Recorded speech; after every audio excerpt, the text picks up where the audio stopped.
Hi there. Thank you for watching another episode of Right from the House. First of all, I just want to note that the location that I'm shooting this is a shout out to the anti-development crowd. Ideally, we as humans should all live in yurts in areas just like this, so there can be no footprint and no physical evidence of our existence at all. You know, for the planet and for the children. The first thing I want to talk about today, it's actually something really positive, and that is the Lego movie. I took my two youngest daughters to see that last weekend, and it is a fantastic movie. I wasn't quite sure what to think at first, hearing that Will Ferrell's character was called President Business, but it turns out that that's just a really sweet part of the show, and it was really, really good. The main theme of the movie is individuality. That not only is individuality important, that individuality is essential. And it was a great movie both for kids and adults. Frankly, most of the time, I sleep through kids' movies. In fact, with my kids, I'm kind of famous for it. The last one we saw together was Cloudy with the Chance of Meatballs #2, and I got like a 90-minute nap out of that one, which was great. But this movie, there was tons of laughter both from kids and parents, and it was terrific.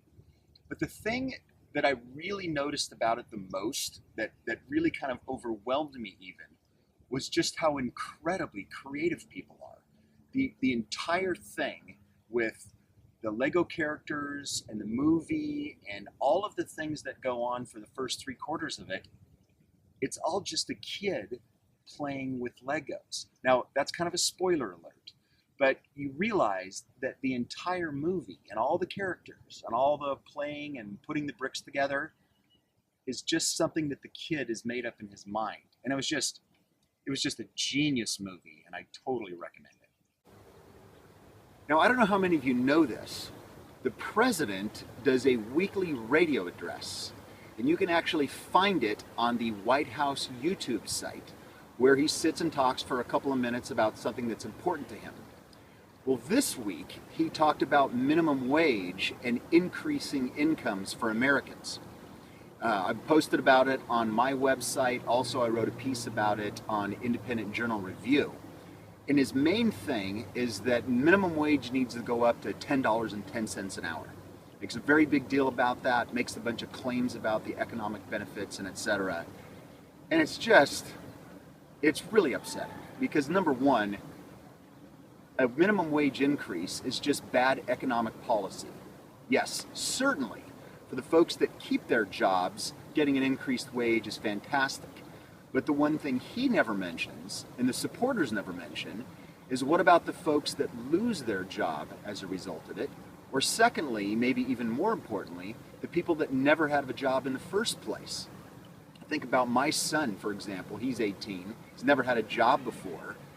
If he can't supply $10.10 an hour of value to a business owner, no matter how well-intentioned and unicorns it is, he's not getting the job.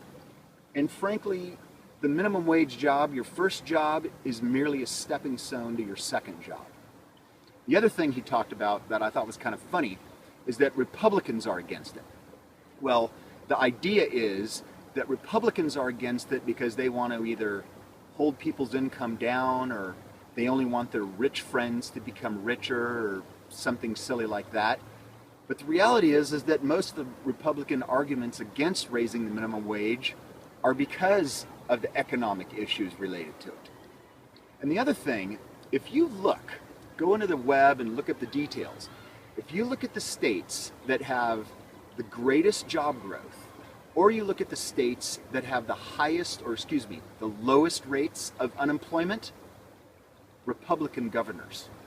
So my suggestion to the president is this: rather than spend 2.5 minutes of our time talking about silliness, why don't you arrange a few trips to some Republican governors and talk to them about what they're doing right? New location here because of environmentalism and stuff.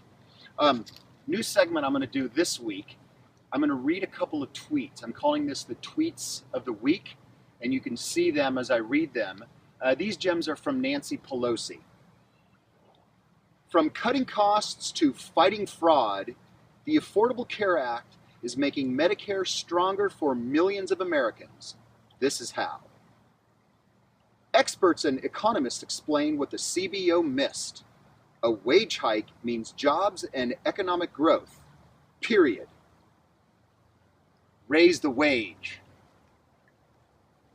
Congrats at Covered California for exceeding the ACA 2014 enrollment goals and making sure Californians get covered. Once again, California leads the way. And finally, increasing the minimum wage to $10.10 an hour would raise wages for nearly 25 million Americans. I think she's got to check her math. Is she saying that almost 10% of the population is on minimum wage? Or is she connecting that to all the union contracts that are based upon the union wage and all of those people get raises as well? I don't know, just a thought. Now, the last thing I want to talk about is Michael Sam and Jason Collins. In fact, since I've been doing this, my Twitter has been blowing up with more stories about these guys. You know, Michael Sam is the newly out gay football rookie, and Jason Collins is the basketball veteran who so bravely came out as gay last year. Well, earlier in the week, there were a bunch of different stories on various different sports sites, and Twitter was going crazy, that Michael Sam was at the NFL Combine, and Jason Collins was being discussed to have a short contract with the Brooklyn Nets. Now, the thing that was amazing, I wrote a piece on this as well, if you Google those, every single article mentions in the very first sentence the fact that both of these guys are gay. Now, I don't know. My thought is, if a guy's playing football or if a guy's playing basketball, what he does is in his bedroom is completely uninteresting and boring to me. I mean, honestly, I could care less about that. In fact, just today, it was announced that Jason Collins did, in fact, get a contract with the Brooklyn Nets. Now, here's the interesting thing about it. Jason Collins, homosexual, has been playing in the NBA for 13 years. He has a 3.6 point per game average and a 3.8 rebound per game average. So he's not a superstar. But what he does in his private time with his clothes off, that makes him noteworthy. Well, here's something that might be interesting for these guys that would be controversial. What would happen if Michael Sam came out today and had a press statement that he doesn't believe in man-made global climate change? Or what if Jason Collins came out and said that he's strongly in favor of fracking? Now, those would be bold statements, and those would be something, frankly, that would be interesting to me. I do want to apologize about one thing. My skin is a little bit red because I took a 90-minute nap in the sun today. And for those of you in the other parts of the country, such as, take a look at this picture. These are my awesome cousins in Minnesota. Here in California, taking a nap in the sun in February is something that we can do. Frankly, I think it also messed up my hair a little.